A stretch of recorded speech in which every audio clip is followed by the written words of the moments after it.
Hello and welcome to the DM's Travel Book Club, a guide to Faerun, where we take a whistle-stop tour around the Forgotten Realms and we see the sights, we meet the people, and we explore and uncover hidden treasures. Oh, I love Yeah, it. that Yeah, work?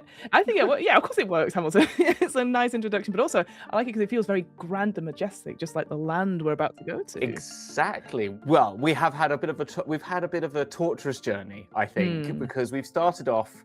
We had a nice little intro to the world of Faerun. Then we headed off deep into the heartland, to the Dale lands, Yes. where promised gold and glory and adventure. Bizarre. Yeah, exactly. And like any good TUI holiday, was a disappointment. Your Jet 2 holiday. Yeah. Jet 2. I mean, I'm sure TUI holidays are fine, but what I mean is, it was a little bit like we got given a brochure that sounded quite interesting. There was this really cool, fantastical, magical forest where elves existed. They had fantastical, wonderful, majestic, magical cities hidden away. One of which is a ruin. It sparked the mystery of a mega dungeon, which only was a map and a couple of sentences, and which is not the mega dungeon I expect when you think of things like the Undermountain. This And feels then like your Yelp review of like Center Parks, by the way. Yeah, the fantasy exactly. Center Parks. Yeah, It's not what we expected. It is definitely not what we expected. It was underwhelmed. I think I made a skeet. Is that what they're called? Yeah. Ooh, yes. Is that the thing when I said like it completely failed to deliver on the promise of its one like important feature, which was that the funky horrible wood, Cormanthor and Dranor or whatever. Dranor, yes. Yes. And then we thought, okay, well, let's get out of here. We headed off into the cold, out to Icewind Dale, freezing. But it was cool. Alien, horror, danger, terror. Everywhere there's horrible things, gruesome, horrific death things happening. All very much coded to what we're about. I mean, yes, absolutely. But it was cold. Yeah. That was the problem. Oh, so cold. It was just so cold, and also I just feel like it's all like you know like if you do one thing wrong, there's like a series of events that you're gonna keep failing at, and sometimes that's really depressing when you're on holiday. I'll be honest, like I don't want to come across the horrible like what was it, all these horrible lich type creatures that are all together as one, and they're just like cool, but actually, oh god, it's oppressive. It was tiring because it was like you kept moving from one of the 10 towns to another, and every time you got to another one, I went, well, maybe we'll be out of the bonfire. Oh no, we're into another furnace. Proper furnace, yes, exactly. Absolutely. I mean, as we said, like I love it when there's a town with every single plot hook, but maybe you get to that point where you're like, God, there's no hope for us. It is like a domain of dread. Like Barovia is like, well, nothing is happy here, and I think it's the same with the 10 towns at the moment, Yeah, like a bunch of hipster millennials, they all had to be special, and so. What a review for the 10 towns. Exactly, and then they could, being one, I can say this, and then and instead of like just where's the normal like place where we could just rest and have a pint and didn't have to have IPA everywhere, but unfortunately there was a lich in every single one or something demonic, which is great, as we said, but it's like there was something I think that was actually probably missing, and also a lot of things that were left out from the old one, like what happened. There was a lot of mysteries untold, like what's actually happened to the dwarves, where are they? Yeah, it relied you, when we discussed this last time, the Icewind Dale primer for this one relied a lot on the adventure of the Rime of the Frost Maiden and that Gazetteer. And obviously we were like, this is really exciting for us because we have actually read it. But if you were sort of new to it, it might feel incomplete. And so those last two have been really interesting, both in terms of like the writing and also like how we've approached it. With one, we didn't know anything about at all. We found it a bit underwhelming. And then Icewind Dale, we were excited by because it added stuff on, but similar to how we discussed about Eberron and the Forge of the Artificer, it's like, this is cool, but you need to have both of them, Yeah, and I think it was overwhelming without having, in some ways, and actually maybe would have been better if it stuck to one or two of those premises and kind of played with those. So maybe we found our Goldilocks today. I don't know, but we're going, as it says up here, Calimshan. Calimshan! One of the Land of Wonders, one of the, I forget the name of the grouping of these realms, the Lands of Intrigue, that is it, which includes Tethir as well, and Amn. And so south, we're in the sort of southwestern corner of Faerun. So famous Calimshan for the Calimport, one of the grand ancient cities of Faerun, equaled probably only by Waterdeep in its sort of like size and sort of like mechanical and magical wonders that possibly are all encased, whilst maybe you might have places like Silvery Moon, which are more magical. Nothing probably is a melting pot as much as Calimport and Waterdeep possibly are. Well, they said that like Waterdeep is maybe the comparison that maybe we have, but Calimport has been around for thousands of years, so it has that history, it has a thing, and that's what excites me, because it does feel like when I was sort of reading and thinking about Waterdeep, Waterdeep definitely felt like an up and coming kind of city, whereas this cosmopolitan city, absolutely. Whereas this felt, I mean, I don't know, it's going to be hard to do comparisons here. I appreciate, because obviously we're both British, and also our comparisons are going to be terrible, but it's kind of like I feel like maybe the difference between, it's not going to work because obviously they're all Roman cities, but like, you know, like Manchester or York, they have all this history, but then on top of it, certain areas are much more recent. And I don't know if there's any more recent cities that maybe Bristol's been around a long time. Milton Keynes. Perfect. Yeah, it's the Milton Keynes. Waterdeep is the Milton Keynes. Maybe it's more like like it's probably it's a bit, if we're going to go for like a different comparison, I would say it's possibly more like Dubai is like Waterdeep. Because it's like it's got a small hut that's been like sort of center, which has been built up into this massive new thing. Barcelona's a good shout as well, because Barcelona's got a very small little like Medina area, and then like a big new city that makes it what it is, in this massive port, which is probably Waterdeep's very coded that way, I guess, in the look of it.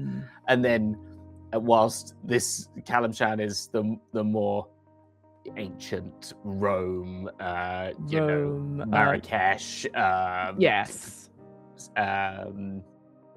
lots of other places ancient. like all the ancient cities, like the sort of maybe in Istanbul, you know, Constantinople, perhaps, that just been around for a long time. 100%. And this here, I think is really interesting, because as you said, it describes itself as the land of wonder, a rich realm that hides many secrets and fosters competing powers. And when we say competing powers, it's not just like this clan's family versus one fighting for rule. It's actually genie clans who scheme and sabotage and were the people in charge for a long time, until we had this sort of line of sultans and sultanas came up, and now we have a very interesting sort of thing where the majority of the place, I would say, is ruled by this Sultana Songal. And then you have like the four factions of the genies sort of welcome here, but they have to, if they're going to enter the Calimport, they have to swear allegiance not to hurt the Sultan, because she's that powerful. And what I say that this, for the first time when we've been reading this part, and again, as always, our disclaimer that we've only really read the Forgotten Realms, Adventures in Forgotten Realms, rather than all the stuff around it. But I thought it was really interesting that this first time we've seen like a history of like someone taking power and uniting people against the genies, and holding on to that power, even if it's a little bit of tension between everyone about it. But you know, if one faction goes for the Sultana, the other three genie factions will team up and defeat, because they're more about the sort of bitter interactions between the genie clans with the Sultana separately. So I just find it's really interesting. There's these sort of two different sort of like powers that they have to work together in order to have stability throughout the whole region. Yeah, and she's quite an incredible character, including with her father as well, but this whole other history of these necromancers as well, the twisted rune. So like, even before there was the sort of like all the intricacies in the web of like sort of like favors and antagonists between all the genies, there was this, the sort of Sultan realized that there was this whole cabal of necromancers that was ruling the place, and so like the cabal used the lure of arcane and raw power to convince Sengirl's fourth son to assassinate him and the rest of the royal family. The only one to survive was Songal, who traveled to the floating towers of Mage's Tor, where she claimed the Staff of Life and Death, a relic sacred to Kelmavor, and assembled an army of Dragonborn and shattered the power of the Twisted Rune in an evening called the Night of fleeing shadows. Pretty cool. So cool. And that kind of and then she did a lot of modernization, outlawing slavery, popular reforms that were generally building projects. And then I think through that act, I think it kind of is implied that this sort of powerful sort of display of and populism as well, popular, that she then was able to create a sort of unifying part of this. So it's kind of a really interesting, I'm kind of interested in this more on this this cabal and seeing that time could have been an interesting campaign setting or something like that, maybe. Definitely, and the thing that sort of comes across for me is that they talk about the sort of before, when the genies were ruling, this idea of that Dragonborn were excluded, and because the genies were seeing the dragons as rivals, which we have kind of seen a little bit of in when we did Dragon Delve a little bit. But here I thought it was really interesting because it talked about how the Dragonborn were sort of they came together to fight with Sultana against the genies, and she rewards people. She rewards people for helping and giving them status. And again, I just thought that was really interesting because a lot of the times, when you have someone that is a species or a lineage that's excluded, instantly you're ooh, where's this going? And again, maybe in older settings, you have that sort of mileage may vary on certainly, kind of racism or the punching down on other folks because they're excluded for XYZ reasons. But here it's we've made the effort to say no, we want to invite these people because they helped us at a time of need. We will reward that. And similarly with the genies as well, there are genies that work in the Sultana's government, and it's very interesting that I think you can have those if you wanted to talk about the political intrigue of this place. Having your characters meet these individuals and know that they are probably in very difficult, they might be morally conflicted. If a war does break out, these people maybe are isolated because of what they look like or who they are and all these things. I just thought it's just a really cool way to have some named NPCs who are in power, but who are deserve to be in power because they and it doesn't matter who they are, it's what they did, which I think is always really cool. 100%. And we did touch on this relationship with genies when we looked at the inner planes. So there's a lot in that in regards to the infighting and factions of the Dao, Jin, Efreet, and Marids as a general thing. And there's the whole interconnecticity of that is kind of represented here. As well as the Ganassi as the sort of as a separate element of that, which actually which aren't actually talked about a lot in this. They're very much it's just a Ganassi described in Mordenkainen and presents. It's mentioned, isn't it? Yeah, and this is the first time, and I don't know how you think about this, but when I think about characters, I rarely think about I try and would be oh, if they're connected to the setting or anything like that. I rarely am that person who go, well, I want to go for an unusual character like a Ganassi or an Aarakocra or all these other things. But here I'm wow, there's so much for you to play as if you went for a Ganassi of some sort. Oh yeah. And I just instantly, we talked about this when we did Theros, and when we talked about Ravnica, and what if you are a group of air Ganassi or a group of fire Ganassi, and you are belonging to one of these courts, or you're several ambassadors of different genie dynasties, and you've come together to work with the Sultana on these things. And I thought that's great. Actually, instantly that's your buy-in, rather than you were just strangers to this land. I thought, why? Or you actually do live here, and you have grown up with this, and so you know this history. And I just thought it'd just be something a little bit different than just travelers to a strange land. 100%. Yeah, no, I think that's it's always nice to be able to, I mean, it depends on how you want to play it, but it's always, and it can be a really, if you want that as a way to have a connection to where you are, that's a really good way into it, 100%. And an interesting, there's a whole, as we talked about in the elemental planes, there's a whole raft of information to be found on all the different Ganassi and genies there as well. So there's if you're one of those people that likes a good bit of lore to get your character going, there's nowhere better to start. There's also we're talking about these sort of major factions. There's also a really big faction which is fundamental to the center, which is the Kochar. I mean, there's obviously you've got saying we haven't really said it off the bat, but there's definitely a lot of North African and Arabic influence 100%. In this. It's very much on the nose with names like Sultan and Sultana, the Kochar. being very much like Berber tribes or nomadic tribes in sort of like Berbers of Morocco and general sort of like nomadic tribes of the North African and deserts and like sort of the Sahara Desert, and the idea they have the steppes, which is and actually the desert as well, where the Kochar, which are human nomads, are scattered across Calimshan. They have a strong culture of art, music, and dance, as well as an oral tradition recounting thousands of years of history. And it says the customs are sort of bled into the wider Kalashite society.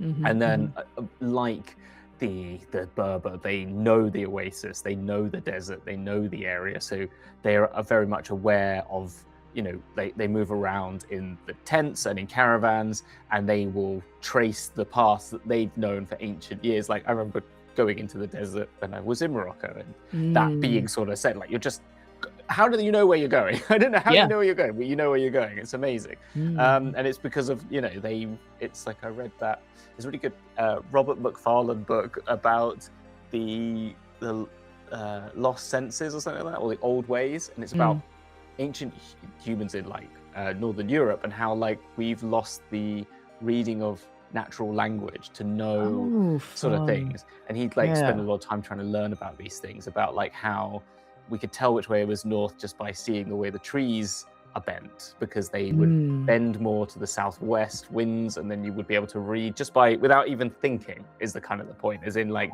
you would just walk knowing which way is north, not just because of the stars or the sun or anything like that, just because of the way the moss grows or whatever that. So it's those kind of things. Very interesting. I think like you could, if you know these things, we're interested in those sort of cultures as well, like you can bring that to this story and try and you know, I think it's interesting comparing this sort of like the culture compared to the nomadic clans we saw in Icewind Dale. Yeah. So obviously that felt more like, I mean, obviously I know the environment's different. Obviously it's a very harsh environment. This obviously it's the opposite end to the ones experienced in Icewind Dale.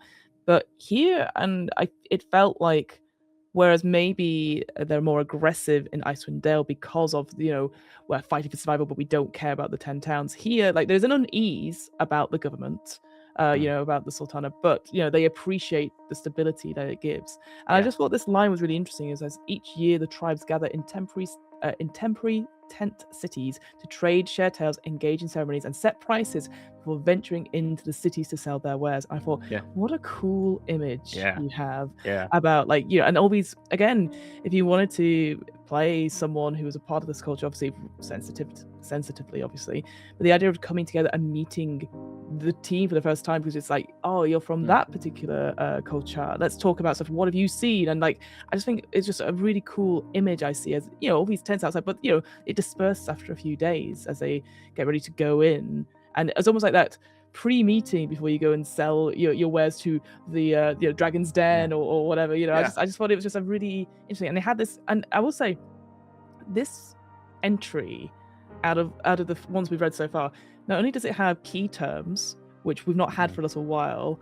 I think we had key terms when we looked at the Fae stuff in the DM's book club, but like I thought it was interesting that they mentioned key terms here that, you know, you would get used to things that happen all the time, but also like phrases like here it says a common culture saying is, I'm against my brother and I against my cousin, and my cousin and I against the stranger.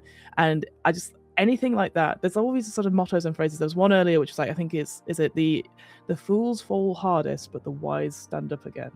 I just kind of enjoy that, and I think that's what I'm missing from the Dale lands, is that there wasn't any like phrasing. There's nothing like that would like hammer in like this is, other than like everyone is suspicious of everyone. You're like there wasn't anything more deeper than that. I mean, I think you're right. I totally agree. I think this has got so much more wealth of character to it. And that's and I think, like, you know, I was thinking when you said about that, the sort of like when they have this meeting, I think even that's like, we need to get the help of the Kochar, we need to find they know the route, we need to talk to them, like we need to find them at this meeting. The only time we can ever find them is at this meeting, and you kind of go to that. The I'm against my brother and I against my cousin just made me think of this thing that I remember seeing about the UK when it goes like, I'm from Manchester, you're from Liverpool. oh, I hate you, the Derby, right? And then it's like, and then it's like a guy from Manchester talking to a guy from Liverpool, and they go like, oh, you're from Liverpool, what a shithole. And then someone goes, oh, like lads from Birmingham, and he goes, oh, what do you do? He goes, oh, from the Midlands, oh, hate you. And they're both like, yeah, brother, yeah, brother, like, yeah. And then a guy from like the South comes up, and they go, oh, how's it go, guys? Oh, someone from the South. And then all three of them go, brothers, like, because they're all like from like the North, Yeah, like, the Northy, like, and then a guy from London turns out, and they go, from London. It's everyone else outside of London. It's that kind of thing, isn't it? Of, absolutely. It's like we can agree, like we might not agree on everything, but my God, we're against neighbors, that person. Yes, we're enemies. As being like the most, like, obviously the biggest, like in football, the biggest derbies, the biggest fights are when like Man City play Man United. They're both at Manchester, but that's the biggest animosity. And then you get like, but Manchester versus Liverpool, well, all of Manchester's on the same. It's that kind of thing. 100%. I remember there was a cartoon ages ago where there was somebody. It is about football fans where someone goes, "Huh, what's this?" And they pick up a little flag and they turn like red. And there's another person who's got a blue flag and they go, "Hello," and they go, heck that guy. I just like, I think, because again, you could have some fun with that as well. Like, again, if you're in the culture, like you're meeting people and they're like, and you everyone's like making fun of each other, and then a complete stranger goes, yeah, am I right? They all turn on that guy. Exactly. Yeah. I just a little scene moment, and they're like, you idiot. Yeah. And I just think that'd be cool to demonstrate. Yeah, as you said, it feels characterful, it feels flavorful, and it doesn't mean anything really, right? It's just a way of just that snapshot of life of just everyone making fun of one person, and then everyone goes, oh, hey, that's our guy. We make fun of our guy, Yeah, because it's like in England, like the thing that people don't quite get is if your best friends is the person you say the worst things to. Do you know what I mean? You like take the piss out of your best friend more than anyone, right? That's it. That's how it works, rather than the other way around. If someone tries joining in, it's not. No. The other thing that was interesting, talks about here is the hospitality thing, which actually, and I appreciate you weren't on this episode, Hamilton, but there was an episode we did a long time called Al-Qadim, which we did with our friend Rob, and that was looking at the sort of like an Arabian Empire and the storage of legends, and again very inspired by Arabian Nights, that kind of thing. And I think weirdly Al-Qadim is in the Forgotten Realms in Faerun somewhere. Oh right, it's like one of the other like continents or something. I think so. Again, I didn't have enough time to go back and have a listen to it properly, but it too had this idea of this hospitality and making it as important as it needs to be. Like this idea of like, it's a harsh weather outside, harsh sort of like environment. If you get invited into the tent, you get the drinks, you get the food, like you're looked after and well fed, but as a guest that you don't want to be overstay your welcome. So is that again we extrapolate it as a British thing, going like, well, slapping your legs ready to you don't outstay your welcome. And you would know if you outstay your welcome, because as soon as you step out of the tent or the things, then everyone will take advantage of you, because you're like, hey, you didn't pay right, you didn't give due respect to the guests in some way. Just what was really interesting. Yeah, no, I think so. I think that was like what was the wording? It says is the minute you've passed the border of the thing, you're out of luck. Then if you've been an unhelpful guest. Yeah, I was just checking it. It is a peninsula on the continent Faerun in the world of Toril. I think it says, but I don't know if it's still there anymore. Yeah, I don't know if it's in this one, but yeah, I'd recommend if people found this interesting. The Al-Qadim setting it has that sort of, again, more Arabian flavoursome night. So again, your mileage may vary, of course, as with all this sort of stuff. You just be sensitive to these subjects, but that's what it made me think of this. Yeah, and that was definitely written a while ago. It's very much like, imagine the intro thing that it says on Disney nowadays when you watch Aladdin. It's pretty much that. It just remember that when you go into it. Exactly that. Yeah, exactly. 100%. And I will say, I know we'll come on to it at some point, but they do have a guard force that is on is it the Seraphi, the elite force of spellcasting warriors that ride flying carpets. Yes. Which sounds really like cinematic and cool. Like just imagine like you have the caravan of trade going into Kalimpor, and then just alongside them you have these incredible spellcasters on flying carpets up above, and then they swoop down below, and it's really, I get cinematically, I'm like, oh, that's really cool, one of the things I think it mentions a lot, and I think it's later on when it talks about like running campaigns in this, and it says like if you've got your players, make sure you're very much aware to them that like magical items and trinkets and potions and stuff are just like such a easy got to accessible thing. Like let them have healing potions, let them find these magical artifacts, like let it be just on display the whole time, and give that sense of like an ancient as well, of this idea that they might be like really rare and artifactual kind of things. And then the additional thing to that is these mechanical wonders as like an additional further element where there's a big gnome population it mentions throughout Calimshan, but it's even mentioned in Calimport there's a whole area dedicated to their like to this one. I've forgotten the name. I think it's gonna have to Der Kaya. Yes, who's like Elder Rockno and the Grace Inventor, and I believe she rules this section of Calimport. Or even just it's just like the most famous person. Like she can't go down the street without being recognised, which I think is so she quite has funny. to fly around her own ornithopter so that she can get away from people. Which is just like that's kind of thing. Like you just see one of these flying around. But in my head, like because again in my head I pictured her as an older person, so I just think of an old grandma that's like and there's all this stuff and like, oh my god, there she is. She's like, yes, I know. Exactly. Yeah. Hello again. Yes. Hello nice again. Oh, so good. Oh, but yes. We've come across Nimblewrights in Waterdeep Dragon Heist. They're one of the key elements in that, and so they do the big explosion. They're part of the big explosion that happens outside the tavern.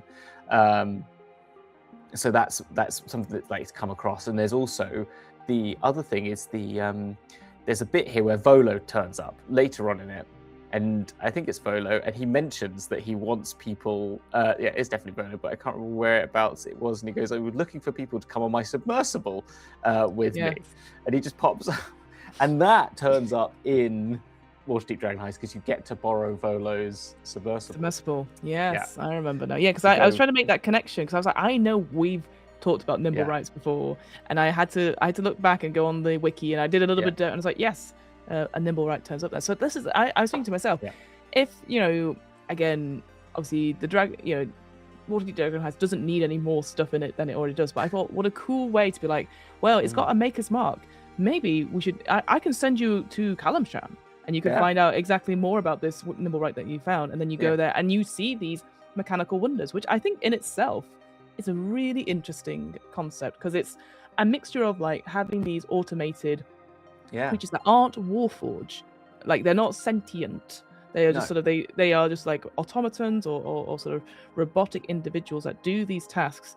But more importantly, they're all very cheap. Because it's almost like there's lots of competition, so they're all actually really cheap to get. And on top of that, any ones that are, and I thought it was a really interesting thing to include that ones that assist with individuals that have disabilities, for example, they are given away for free by order of the Sultana. And I thought, what a cool thing just to be like, again, you didn't need to say it, perhaps, but I always appreciate it, like, okay, that's really cool. So therefore, me as a GM who might not have thought about it before, go, oh, well, yeah, you see somebody who's walking and they are missing a leg, but they have like a particular type of mechanical wonder that is the replacement for their leg or for their arm, for example. I just thought that was just a way to keep it in, like, talk about these, physical disabilities within the story, and it's not like it's not forced in it. It's just like, this is what happens, and it's for free. I'm like, God, incredible, like no, exactly. Instead of sometimes it's nice to have positive role models in games, and so it's good to have that. And I think that's it. You're completely right, and I think back on that, you could totally change that element of, because you go and find the actual person who creates Nimblewright in the tower of I forget, it's a temple of one of the temple of what the, forget his name, not Ilmater, but the other one that's all about like creating things, which I want to say is like Ongem or something like that. I can't remember. Anyway, but you go to their temple of Gond, Temple of Gond, that's it, and that's the temple. But you could completely change that to being like this character in Calimshan, and you could make Salantas went there to buy it, and that could give you like a whole like little thread to pull on. So I think that's totally right. Absolutely. It then obviously mentions the desert and like a couple of environmental effects, which I don't think are anything beyond what you might expect, other than No. it's hot, it's cool at nighttime, and people do normally travel at night, and it talks about mirages, magical and non-magical, which is interesting. I thought that was interesting. I wondered with the magical ones, at least, because it Mhm. doesn't really. It's like, oh, it's a cool thing, and in a sense of like, because obviously Yeah. here is most for like this desert, the Calimshan desert, is made because of this big magic struggle that happened. And I just thought to myself, I would have liked it if there was a more dangerous element to these magical ones, 100%. because like Agree. you hear someone go help, help, and it's just like a sound that's been captured, but then you get there and it's combined with a sinkhole, or you get psychic damage or something like that. I just felt like maybe you can't break out. Maybe the mirage, that's all you see, and you have to be take damage to get out of it. I don't know. It just I thought to myself, why is it so dangerous? Because it's being in the desert. Why is it more dangerous than a non-magical mirage? So those are dangerous, right? But I was like, I love the idea. Let's turn it up a bit more that these things are. I was thinking of those things from Netherrealm. I've forgotten the name off the top of my head, but those eddies. The like, sort of time weird abyssal like eddies or something. Or things kind of like little portals that you can sense, like your the hackles on the back of your net. They start to happen, and you go, oh, and then it happens. Maybe something comes out of it, like a monster just pops out from there from a different plane or something like that. Or you could get caught up in a plane or something. It could be kind of interesting. Or just like you're transported 1 mile off course. Do you know what I mean? And well, that's it. You could easily go, well, I'm going to check it out. Don't go check it out, and then they get portaled away, 200 miles away, but then their voice is captured and like, help, oh god, you gotta help me, all that sort of thing. 100%. One thing I thought was really interesting, because I don't think it's a hazard, I just thought it was a very cool concept, this idea of lightning sand, which I hadn't heard about before, and I had to look up images of it. They're not as pretty as I thought they were going to be in the in real world. In my head, I thought they were like these gorgeous like blue or green light, like made out of sand. Home Alabama. What? The movie? No, I've not seen that one. No, isn't that in it? Isn't it one of the? Isn't it in Sweet Home Alabama? I don't know. But these ideas that these objects are made when the lightning strikes the sand, and it melts the sand in an elaborate lightning shape made of glass.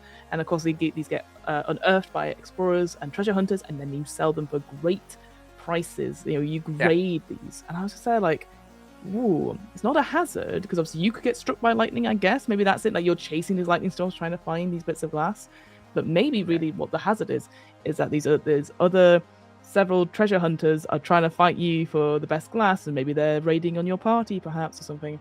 I just thought I like the idea of like, how can we make what else could it be that they are actually magical bits of lightning, like capturing lightning in a bottle, and you could use it as a one-off spell. You break the lightning sand glass or whatever, and it just shoots out like a lightning bolt. I don't know. I was trying to figure out ways about, because I thought it was a cool concept which I'd never seen before. How else could we make it like useful rather than the flavor something? 100%. It is in Sweet Home Alabama. Okay.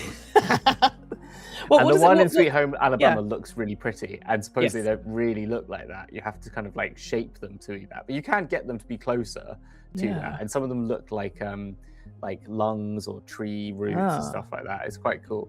But yeah, it's fake. I remember it from that because that's one of the things that he does. The guy that she falls for, I think, is. Wait, what's the element for? Because in case other people like me have not watched this film, so Sweet Home Alabama is like a classic noughties rom-com where socialite from New York goes about to get married to Dempsey. What's his name? Patrick Dempsey. Oh, Patrick Dempsey. Yeah, he's the main guy. She goes back, meets her old beau who she was actually married to, and she needs to get a divorce from him in order to get married. But the other guy doesn't know that, and they got married when they were teenagers, and slowly they realized that they were meant to be together because of lightning glass. Of course, that's what it was. He makes her this lightning glass in the rain, and he comes to her and like makes this beautiful thing for her, and it's like she realizes that doesn't need the money bags guy from New York, but needs the simple home of Alabama. Well, that is absolutely not true. But yes, you know what? I like the idea of that. Yeah, you could just, we talked about before about this, like borrowing or stealing stories from media and putting in.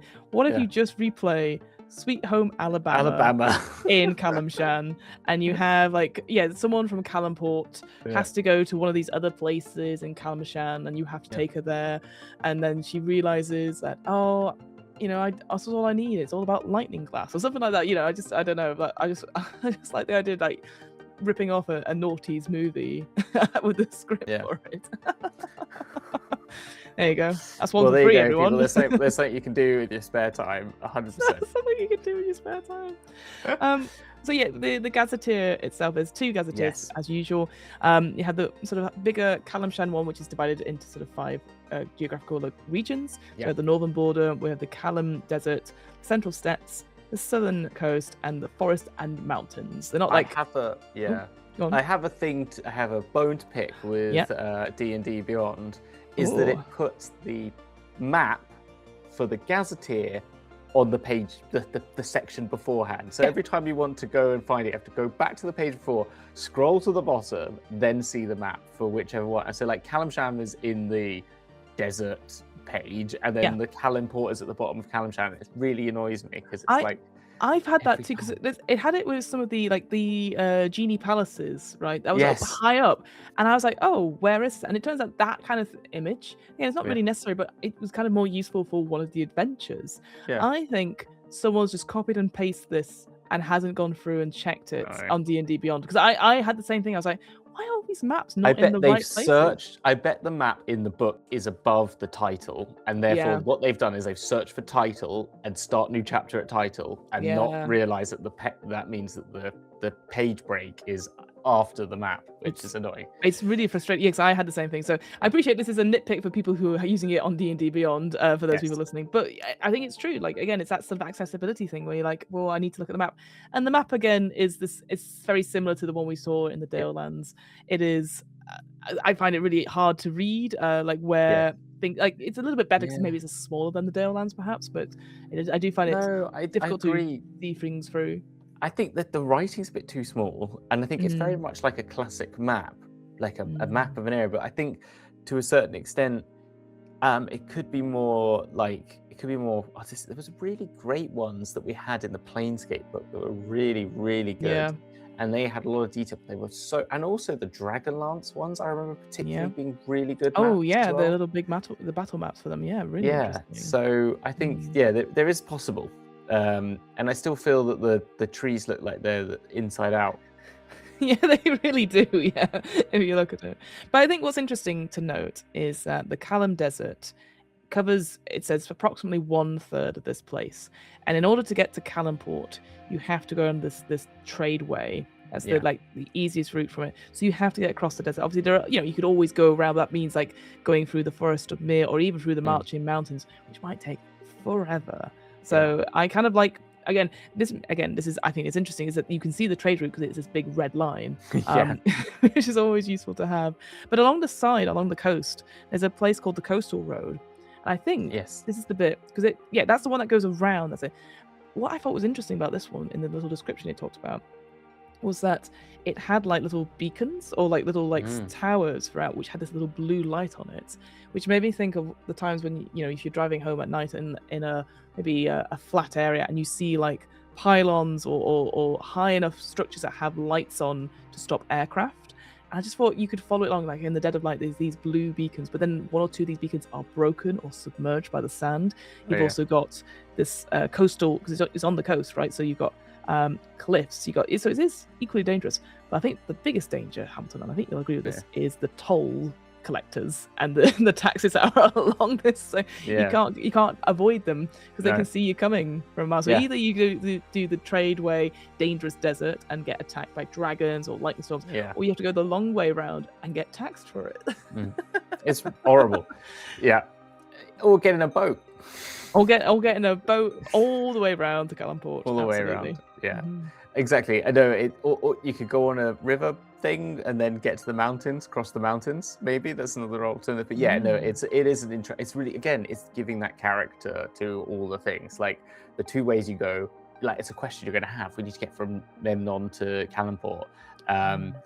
Which way do we go? I don't know. Do you want to go through the desert? Do you want to go on the thing? And even if you do that coastal route, I think you can make that a really nice, interesting little, like the House of Saint Lewin's Bressings is a place, and Saint Norden's Hermitage is like these little like sort of religious shrines that you can find along it, as well as the like halfway house of Teshbul is like, it's not really talked about very much, but it's like you could build these kind of like little miniature adventures you're going around, which I think is interesting.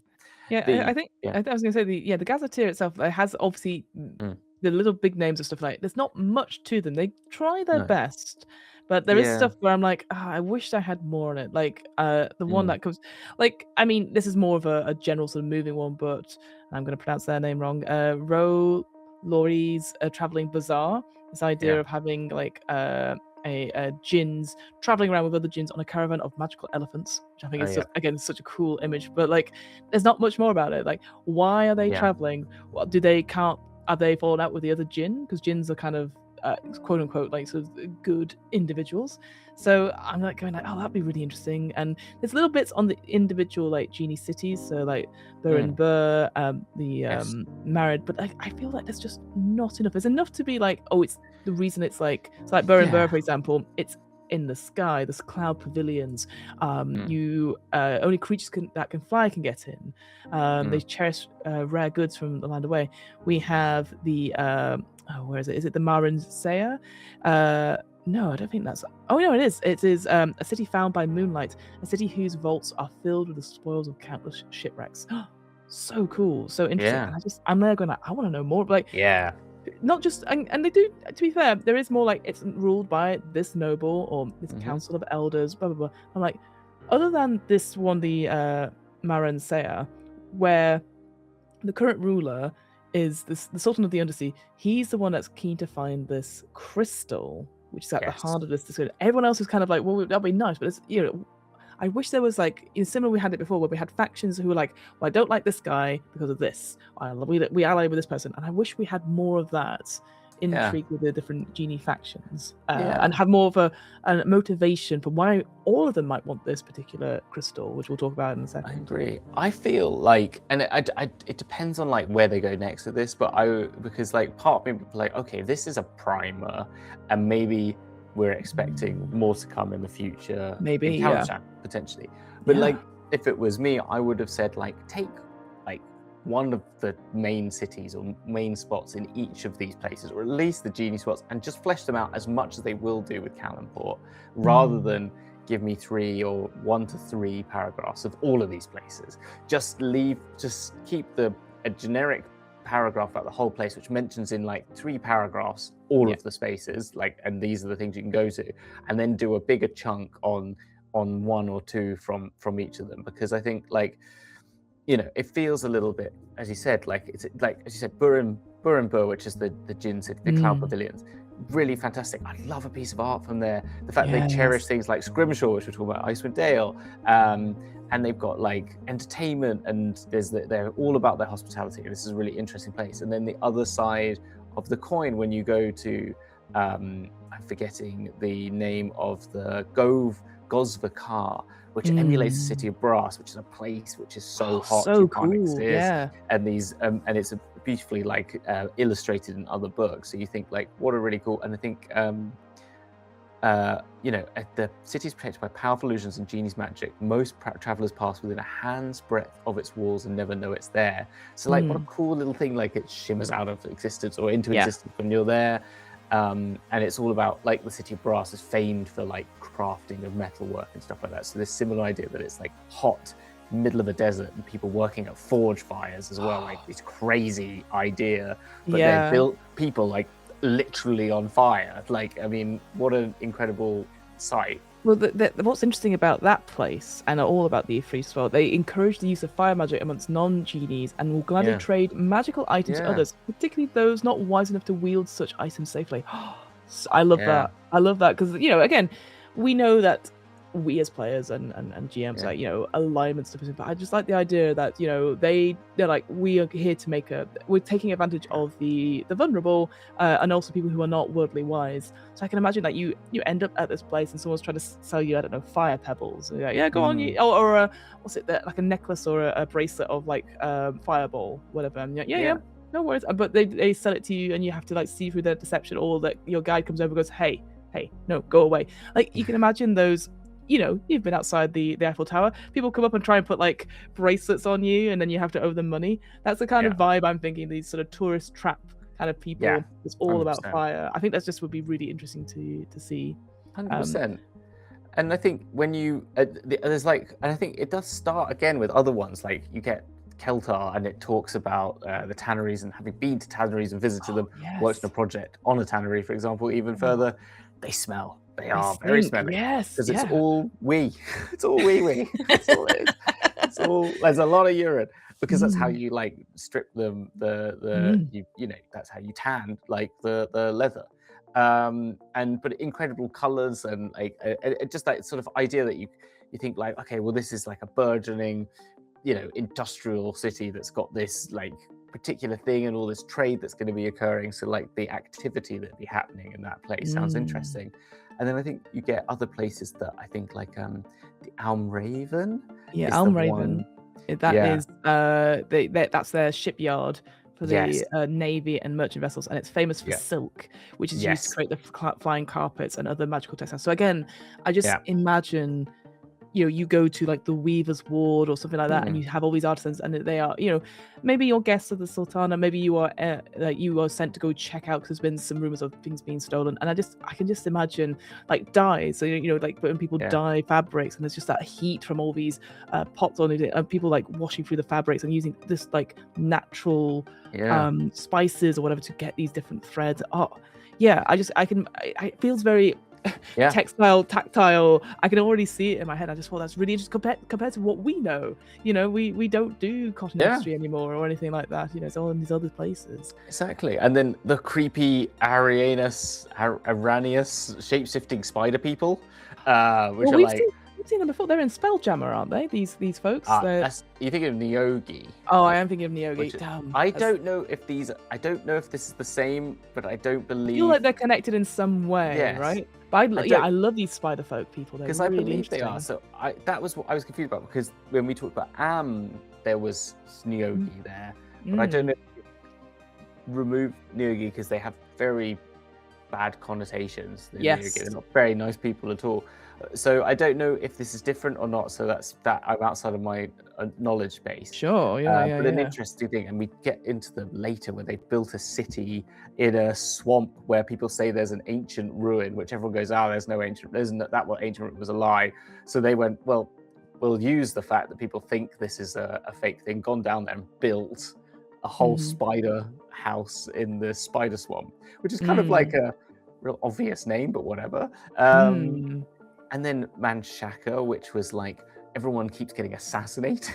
That's the leaders. Yes. So like the Sultanate had to send their Dragonborn guard to go and like figure out what's going on and stop all the murdering, which is kind of interesting. And it's also a place where it says it's all about gambling, and contracts are legally binding. So it says like merchants invest in high-risk businesses, and the terms can be severe, and the assassins of the pearled blades enforce the contract. So it's kind of like, and they travel throughout Faerun to collect whatever debt it is. So another way that you could like have an interesting storyline of just like, you know, maybe you're traveling, maybe you're in, you know, say a war sleep or something like that, and you're part of the Xanathar's Guild or the Harpers or something like that, and whoever your like contact is, suddenly, like out of nowhere, these assassins turn up and say, like, ask for their money back. They say we don't have it, and they maybe they take them away and say, well, if you don't pay his debt, then it's passed on to you. Exactly. And then that's the inciting incident that takes you on a wild adventure. I think because this idea of the verbal contracts being legally binding, again, just comparing it to the Icewind Dale of the city, of the town, that pickpocketing is legal. I think having fun with laws, it feels almost like Feywild, like, you know, you take it literally or not. To go back to the spider people, because it suddenly hit on me. Again, I appreciate Doctor Who Know It All coming in here. There was an episode last series which talked about a storytelling spider, the Anansi, I think they're called, and that's taking it from sort of African folklore. So maybe that's the sort of thing, is that if you're interacting with these spider folk individuals, rather than possibly, you know, again, being sensitive about like portraying them as scary, because it sounds like they're hiding most of the time. They're just trying to get on and have a peaceful life. The idea that maybe is storytelling that brings them together, and like talking and maybe looking into African folklore and all that sort of thing, and telling these stories would be an interesting addition to your story. So I was just thinking about it because I was thinking that was a really cool episode that we hadn't seen before, and I just thought, oh, you can connect it through this perhaps. And again, stealing from stealing from, borrowing storylines from other media, and we've already talked about Sweet Home Alabama, and now I'm talking about Doctor Who. So there you go. The trifecta. Yes. What's in the middle? It's us. Yes, that's exactly. it. Yeah. Niakar is groves of olives and date trees. Oh, which sound really cool. This island memory, yeah. The Island of the Dead, though, reminds me of that Bracht, I can't remember his name, Brucht artist who did the Isle of the Dead, and this idea because it's like a there's an ancient civilization lived in the island's interior. It's a little island that's in in the delta of a river, that comes out to the sea, and it talks about this later in Calimshan, where the dead ward where they used to house all the dead was like becoming overridden, and people, and also there was necromantic issues as well, as in they were from the Twisted Rune, absolutely, yeah. So what they did is they took all the bodies out and transported them to a necropolis they built on this isle in the heart of this ancient civilization, where all the thousands and hundreds of thousands of dead from on the death fleet of Kelimvor began their solemn mission to bring the dead of the Calimport to the Isle. And the morticians zealously protect the dead under their care, maintain the necropolis's library, and refine their embalming techniques.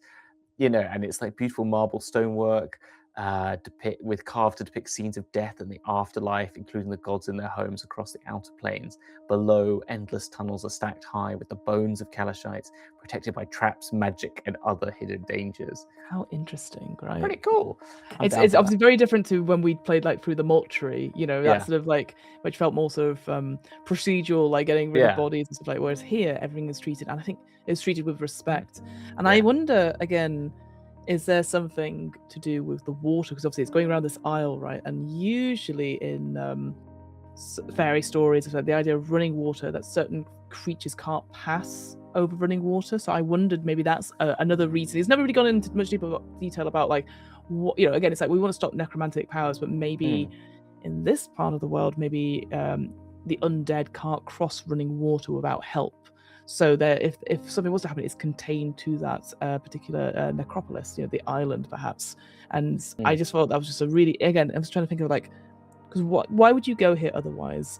And I wondered okay, you could go and accompany somebody, asked you to go along and you sort of accompany them, or maybe they're a target of various necromancers or anything like that. And going to the island itself, maybe you become trapped there overnight and something happens, and having to but I just thought again, those are sort of more adventure action packed stuff, but I just thought maybe this is a point in a storytelling, again, just thinking these opportunities to do this where you could talk about grief and talk about life after death and religion.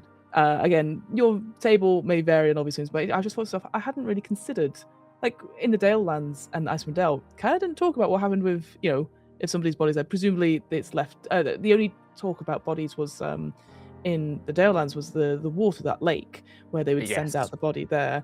I assume in Icewind Dale you kind of just go, well, we burn the body or we just leave it out in the ice, because that's that, we don't.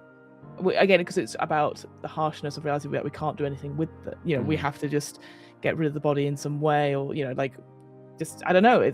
I just thought here it's the first time it's it feels like respectful sermon importance to this, and they're treated with respect, as well as being a practical use of not having necromancers within the city getting ideas. I just made me think a lot, and it's just a couple of paragraphs on that about how would I incorporate this and maybe have it as a point for an adventure. 100%. Yeah, no, I think it's a very cool. I think it was a very cool place. Then there's a couple of small other places, and Volothamp being the name of Volo is also a place, the Gem City. I don't understand this. This was the one I was kind of confused, because I was like, does Volo come from here originally? I thought he had a whole family and his mum was a bit weird, and I just wondered if it's maybe he's been named after the city. I thought it must be people being named after a place. Yeah, it would be nice to have a link to it, because I was like, is it just a coincidence? It's just sort of weird. It was such a it caught me off guard, because oh, Volo's here? No. That's what exactly. So very strange. And then weirdly, it also says there was there's another necropolis of the same name set in the Marching Mountains, which I thought I was confused about. Again, it was another confusing thing where I was like, but we just went there. I wondered if this, because again, I was like, what's this connected to the Calimport stuff? Because I was like, is this just something where they'd go? I wasn't 100% sure on this either. Yeah, because it talks about the first necropolis along a abandoned site where the nobility were buried, a wind-blasted, unnaturally cold plateau littered with eroded stone slabs. Yeah. So, yeah. I was just trying to figure out, like, the island's named that, and the island then became a necropolis, but it wasn't a necropolis. The island wasn't before the island only became a necropolis like recently. So then, but this one seems to be an old one, which is also named after the same city, the same island. It was kind of like weird that they were linked, whilst it didn't feel like they should be linked that way. Whilst it should be linked by a different name. Called something else. Yeah, absolutely. Should be called something else. But also maybe I wondered if you would connect it to like maybe the dwarves in the mountains or the Underdark. Or to the god that they mention over, which is Kelemvor. So if they call it like the first necropolis of Kelemvor, would make more sense to me. It was just a bit confusing. And this Lost Ahutal being the spider swamp, which they wrongly judged it the lost city of that. And it was then they realized that it wasn't, and that's where the Arrhenius rebuilt the city and live hidden under there. So that's pretty cool. Yeah, no, I like that a lot. Magus Tor, you sort of talked about earlier about this is where the staff was, where the Sultana, the current Sultana, got from and was able to fight back and use it to unite her forces. But there's not much else on it. It goes, oh well, it's here and no one can get in, and you're like, but like, I want more about it. I want to know, like, what is the Staff of Life and Death other than the stats that we get? Is that like, does she have to pass a test or something? Like, again, I know it's making it up for us to work out, but I just wonder, like, that this is the thing I think, is that the Sultana, I think she's so cool and I love it, but then a little bit of me goes, well, what if she's not who she says she is? And I don't want that to be the case. Because I like her so much, and I wonder if like she went in, sacrificed something, and something else came out, and I think that again. Anyway, sorry, I'm segueing up, but she's so cool. But other than that, you got another myth. I swear I can't pronounce it either. Dyralis. Dyranis. Yeah, it's a similar. You can only see it if you're from the Feywild, I believe, and then it's like it doesn't say anything more apart from it's now overrun by sort of like Fey creatures and. I don't know if the overrun's the right word, because it sounds. I couldn't quite tell if it's a ruin and it's been like overrun by people, or it's inhabited. It's called the Phantom City, and in my head I'm like, what is that? Just because maybe we see glimpses of it, but then it's like, oh, it's phantom, it's haunted, but actually it's just people. Oh no, I think it's just phantoms. You can't see it right now. I've made that mistaken. So it's just inhabited by Fey creatures and including the Arrhenius, which maybe that's their like origin. And then the portals to Arboreus sporadically appear here, and Myliki is the city's patron god. Yes. Many sort of worships of Aeneas. I just wish there was something more about it. That's the thing, because I feel like we've had so much about Mithranor. Like I feel like this must be connected in some way. Maybe this is just me trying to connect dots when there doesn't need to be connecting dots. But I wonder if there's like the reason it has gone into sort of hiding the book, because they heard what happened at Mithranor, and they're in mourning, for example, about obviously the big city came and crashed into them, and then it became a ruin. And it's like, well, we don't want that to happen. Maybe at the time when Netheril came back, they're like, oh, they came out across all these places, and then it managed to disappear one by one. But they're like, we're still in hiding because we don't know what's going to happen, Yeah. No, I think that could be a nice link back to the Dale Lands, and it could be a nice. Sort of like passing on that idea of the sort of secrecy of Mithranor as well, and the people, like when you mentioned the sort of death rites of the elves being something that was like never witnessed or something like that. It's a similar thing. Quite fun, yeah. And it could be a way in if you wanted to come from the Feywild into Calimshan. Like that could be a way in. And then it moves on to Calimport, which is nice that it gives a city its own gazetteer, though it is still quite short again, I felt. It's short, but also I feel there's a lot, because there's 17 wards, and I feel there doesn't need to be 17 wards, but I in my head, I think the thing it maybe suffers from is not grouping the wards a little bit together, because there's like, Yes. here's a ward for the magic, here's the ward for specifically bookbinding and writing, here's a ward for like the hammer stuff, and I'm like, maybe put that all under like, is that under an artisan district or districts or Yeah. like an area? Because I assume they're all, again, I looked at the map a little bit, but I was like, are they all in the same place or around each other? The one that stood out to me was, I think it was Hill Ward, because that was where the necropolis was, where they used to house the dead. And now, hilariously, I find it's become the home for the working class. So it's almost been regentrified. So they get these cool old tall buildings, so they can see everything. So it's like, oh, they're higher than all the wealthy elites. And I was like, yeah, but what was here before wasn't necessarily the best thing either. I did think this last line was cool. It was like, so the Hill Ward's high elevation means that the people here live above the wealthy elite of other districts. A fact locals credit to the Sultana, whom they revere as a hero of the working class. I thought that was really interesting, that the people here are fully supportive of the Sultan. I like, even though like in other places the rich, the wealthy elite may be influenced by foreign interests, are trying to rebel a little bit, but every time there's some sort of rebellion, the Sultana has the majority support and is able to beat back every time. I just thought that was a really interesting thing. Like, she is a working class hero, which is wild to me, but I just thought it was just really interesting. Certainly the Hill Ward. Yeah, no, I like the Quill Ward with the grand library that's magically protected against fire, which I thought was quite funny. It always made me laugh. And they've got like that was just something that just I noted down as funny. Well, there was something about shipyards, right? The docks. That was it. Whereby you wouldn't be allowed to leave. Was it by decree of the Sultana? Ships docking in Kalimport are expected to hand over books, scrolls, and other written materials. Only personal correspondence and business records are exempt. If the Grand Library does not have a copy of the book or scroll, it is copied and then the documents are eventually returned. Whilst they work with magical assistance, it's not unusual for ships to be delayed in port as their passengers are waiting for their boats to return. I thought that was really interesting. No, I agree with that. It feels like customs for your stuff. Yeah, but for your books, for your knowledge, which is quite cool. I think, but it's cool. And it's also interesting because I can imagine if you don't, there's like, it's just your personal correspondence and business records are exempt. Everything else you have, so if you've got like a newspaper or like you have knowledge and books and they don't have it, like, oh well, we're going to keep this, and it's just a way of gathering intelligence because it's people coming here. I just thought, really interesting. And it also feels a bit dubious as well. It's like, oh, well, you don't need this, like it's my stuff, you can't take my books from me. It's like, well, you're not allowed in. I don't know, I just thought that was really interesting. So to pair it with the library of like, can't be firebombed, can't be burnt down. And it's housed like the librarian there is someone that has like a photographic memory as well and knows every book. I thought that was quite fun as well.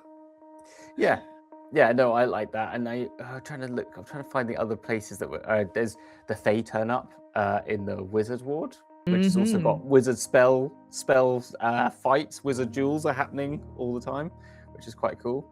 And that also includes, where's the temple? I was trying to find where the Temple of 1,000 is, because I wanted to mention that. I think that is the temple ward itself. So it's the temple ward, of course. Yeah. There's 17 wards though, Hamilton. This is the thing. I'm like, I was scrolling up and down and I couldn't find it, and then just got to be fair, they've all got names that are like, Harvest Ward, Hook Ward, Jewel Ward. I'm like, okay, so it is obvious what it is, but so I don't know. I do kind of miss. Like, I think that's the thing with Waterdeep, is that they're a little bit more flavoursome, the title of the wards, whereas here I think it's just very straightforward. Parks Ward. Yeah, exactly. It's a little bit. Yeah, a little bit. The Temple of 1,000 was cool, and there's a little adventure it mentions later on, which is like every single god, apart from like really nasty gods, are not, but have a shrine in this one massive temple, which sounds really cool. And particularly if you know your lore, if you want to test your GM's lore, there's a fun way to take them around there and ask them questions. I like that a lot. I think it's worth reading. I don't think there's much to be like said more about, apart from what I find really cool is Muzad, which is this, like, it says it's very much the same sort of idea of like sigil, where it's like Over the millennia, disaster destroyed large sections of the city. When this happens, it's often easier to build on above the rubble than to clear it. And that kind of idea of like sigil is consistently built on top of itself, and that's why you get under sigil as this whole like world. And Muzad being this very similar place, where it's actually dug completely in an underground network and expanded itself. It says people know it's there, but they don't realize how extensive it's become. It says, and it's obviously, you know, with classic sort of trope is sort of like, this is also a place for like illicit or underground activities. Entarum are here, you know, and assassins and stuff like that. But also it's just a place for people who need to find refuge somewhere can go. And so there's like, or it's also like slightly welcoming. So there's kind of an interesting element to that as well. Because that pairs interestingly, because there's definitely a line up the top about the people. I'll see if I can find it again, which talked about like we've got diverse things, but it's talking about, that was it. Whilst Calimshan is entering a new era of prosperity, not all Calishites are wealthy. Many beggars in those cities go ignored by bustling individuals seeking their own prosperity. So it feels like there's still problems. Like we might be, you know, helping those folks with physical disabilities by giving them free like nimble rights and free mechanical wonders. But those people who maybe need food or something like that, they don't get, or shelter, they're kind of left to their own devices still. So I did think that it's not all really happy stuff here. And I think the Muzat as well. What I found interesting about it was that you could the Shadowed Bazaar we talked about, and there's other wards. Obviously there's like a big bazaar somewhere, and then there's like is it the Emerald Ward that has it? No, there's definitely some other places that have wards. Have bazaars. I think it's is it Hook Ward perhaps? I'm thinking about it. No, this is where I'm looking for. It begins with Kanduk Ward, which is a small walled market at the centre of the city district. That's what I was thinking of. So that they have the big bazaars, and then you have this Kanduk Ward, which is like the walled market. And I like the idea that this is like, you know, the farmers market equivalent, or the like really artisan stuff, and goes, well, if you're looking for those bootleg DVDs, the car boot sale is down below, you know. I remember there was a great bootleg DVD where in the town where I used to grow up, and I remember in like the sort of noughties, like mid-noughties, when bootleg DVDs was a big thing, there was a whole street that led to the big mall, like sort of like central shopping centre. Shopping centres they're called in the UK, but malls for everyone in the States. And literally there would be like 20 groups of guys like along there, and they'd have all of them out on these sheets which had a pull tie on it. So the minute the police, like so often, like they'd have the police coming, and they'd pull the string, and they'd be over their shoulder and out within like minutes, like gone. And it was so incredible, like such a like, but like a real like, I just remember it happening all the time. It'd be like down there, and then suddenly it would just be like just a shout, and it was just like zip over the shoulder, gone, and like without, and then into the crowd as if like nothing happened. Who could that have been? That's so wild. Yeah, it was quite amazing. That's funny. The final thing I want to talk about. Totally wasn't buying illegal DVDs. Or no, I definitely did watch 13 Ghosts on bootleg DVD several times. Fast and the Furious too, which I needed like I had the wrong DivX video, so it was all upside down. I remember watching. I mean, that's not true. That didn't happen to me. No, that didn't happen at all. I want to talk about the sewers very quickly, because I classic sewers. Yeah. So there used to be two kinds of sewers. I think the more important thing, and it gets such a little mention, but instantly I'm like, I want to find out more about it. It's the Hardworking Sewers Workers Guild, because it includes some of the best paid and best trained employees in the city. The guild includes ooze wranglers, yes, to keep the sewers free of clogs and dangerous critters. How by corralling gelatinous cubes. Like, come on, or something like that. Yeah, like. And you have names for, you know what I imagine actually is that you have each of them have a name similar to that. You know how the snow plows in the UK all have a name, and you can follow them around on your magical map, and you I don't know, like Mariah Oosbury or something like that. I don't know. Yeah. Taylor Ooze, you know, I don't know. Yeah. Lovely names. I was playing that esoteric ebb the other day and walked into a gelatinous cube in a sewer, so I've actually done that. By accident. No. It was fine. I survived. I did survive. I got pulled out by my goblin mate. But yeah, it was close call. Close call, yeah. But I just thought instantly that's something you would have in every city, right? Yeah. You'd have ooze wranglers who clean the sewers. Yeah. Anytime you go, like, there's an Jalata Scoop, the Adventure Fight go, hey, what are you doing to Gav? Oh, well, you're gonna have to pay for that, And this, it's more about the bureaucracy and the admin. And if it says best paid and best trained, they've got a union. They are. Instantly, just that 2 sentences, I've gone, oh my god, the whole world. I want to be a part of this. And probably it's a shit job, right? Because it literally is. But I just like the idea that they are so well respected and they have these oozes. Anyway, sorry, I'm going on about it, but I just think it's like the coolest thing I'd ever read. Yeah, no, I think it's very. I really agree with that. I like this idea of ooze wranglers as a thing, and the ooze wranglers guild is a great idea. 100%. Maybe. Oh, sorry, I'm going off now. But like, maybe it's their free range oozes, and so there's maybe adverts for them. Like, get your own ooze. Like, if you've got your mechanical wonders, someone wants to have the ooze little pet that they have in a little handbag. It's just sloshing around in their tote bag. I think as a character like trait, make yourself like a ranger who's actually an ooze wrangler. Do you know what I mean? So cool. I love that so much.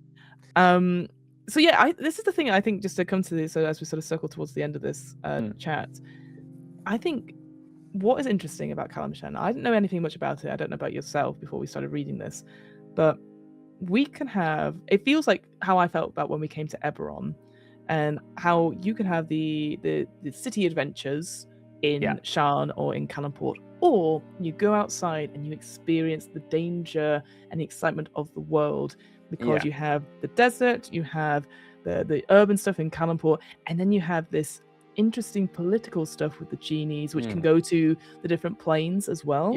And being on the Sultana and going through the desert, and I just all of it. I was like, this is all really interesting. It's something I would not have experienced if we were in the Dale Lands. I know I keep going back to it, but you don't experience this in the Dale Lands. No, 100%. So. I think that's it. I think there's a lot here in a very small section of I think in, like, as we said, like, there's lots of little pieces that have lots of little bits of intrigue. There's enough, I think, in Calimport to really give you something to go off. And as you said, like, there's there's adventure, there's intrigue, there's urban adventure, as well as, like, out in the wilds and exploration. I think there's further regions that haven't really been explored, like the mountains seem like an interesting thing. The relationship to Tethir in the north that's not really talked about.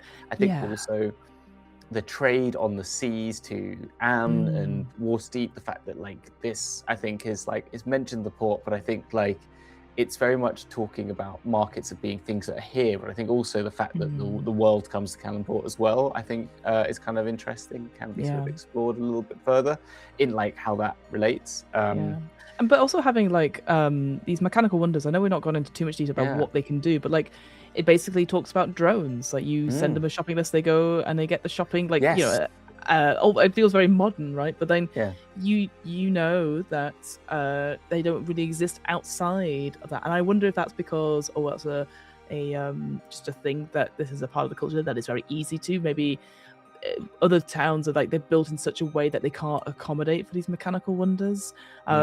There's questions about it, like, they talk about, like, the initial inventor, and then when she promoted this sort of stuff, that suddenly everyone was doing knockoff versions of them. So maybe there's people trying to do knockoff versions of them in Neverwinter or Waterdeep.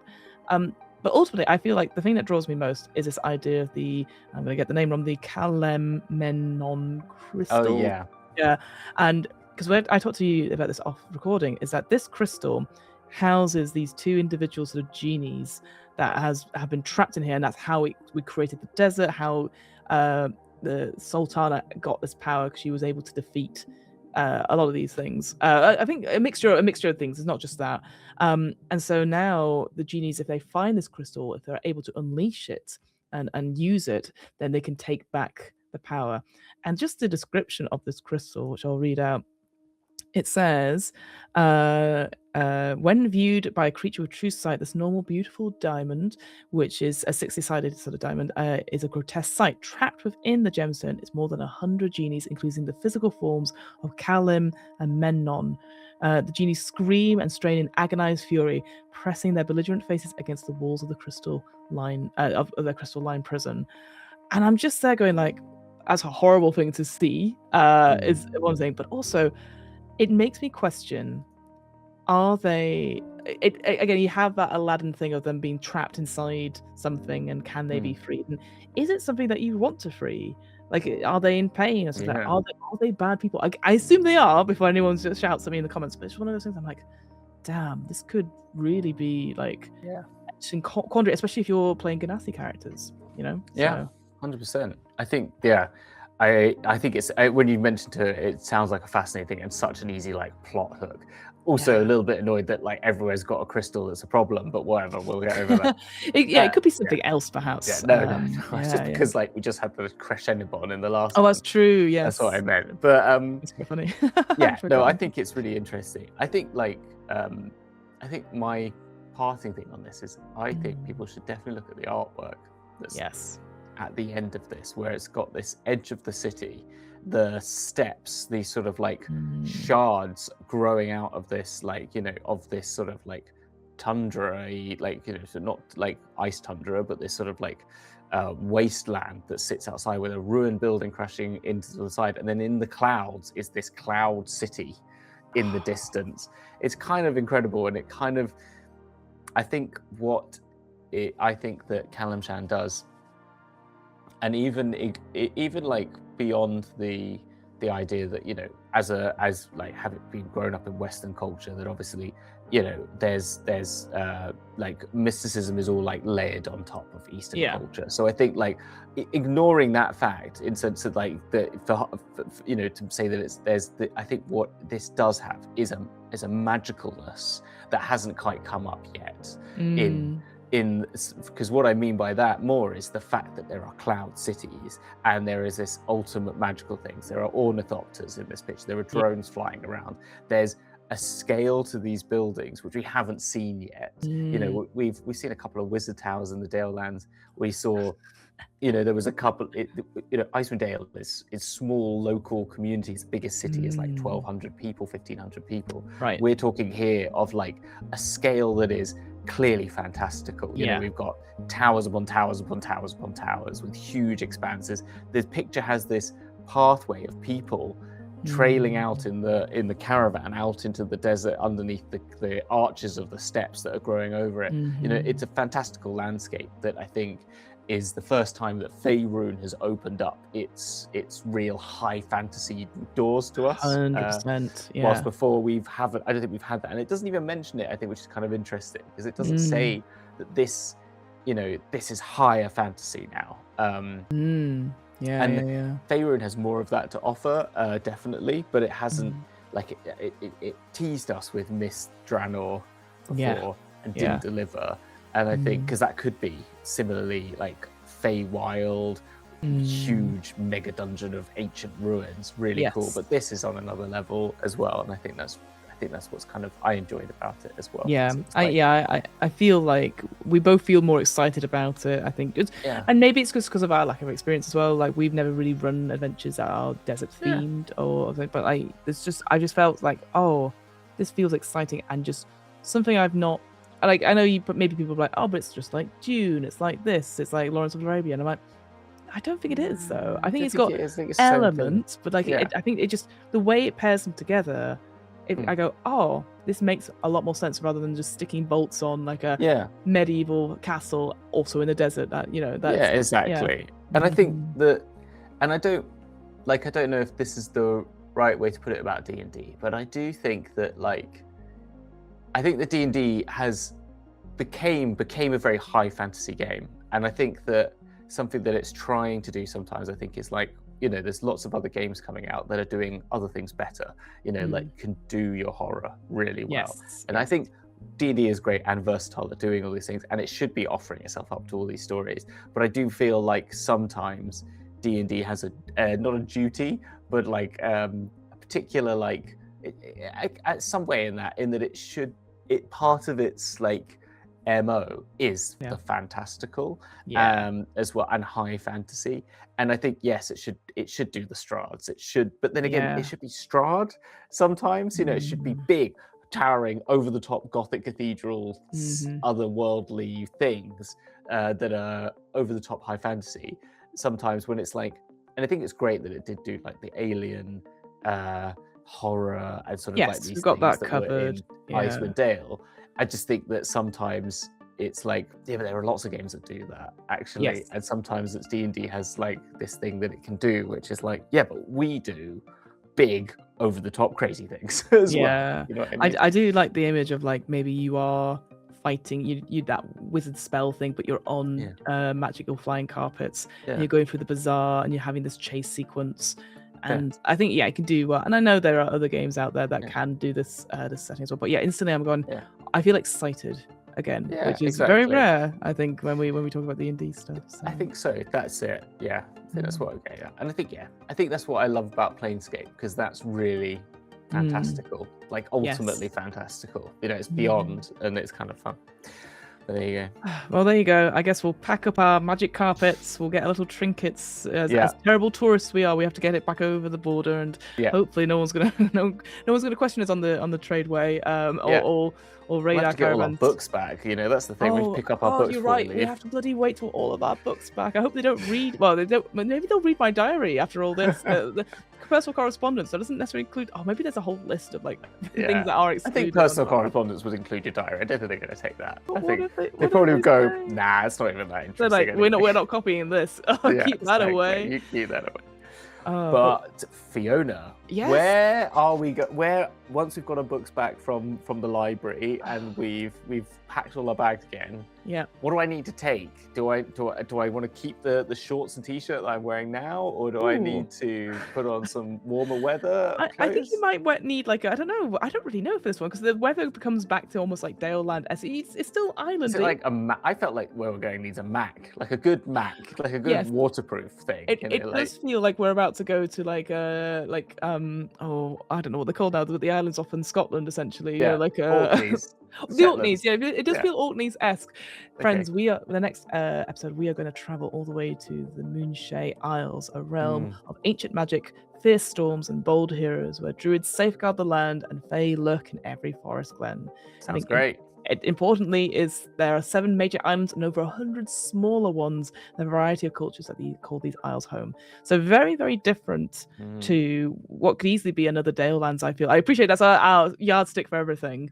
But I'm like, ooh, over 100 smaller ones, which I know we're not going to cover, but instantly opens up for you, the GM, to go like, cool, here's this one I want you to go to, or here's another one with a different plot hook, and you can have all these different variety of cultures. I just thought it was really interesting that it is more about the water and the ocean with a bit of magic. So that's where we're going next time. And I think this is, it's another fantasy, another bit more like fairy tales it mentions, and eco fantasy and adventures at sea. I don't even know what eco fantasy means. I'm excited to find out what it is. So But as always, friends, thank you so much for listening. Go check out our sibling podcast, the DM's Book Club, where we have talked about some other bits and pieces. We've also got a couple of other travel book clubs on there, both of the inner and outer planes.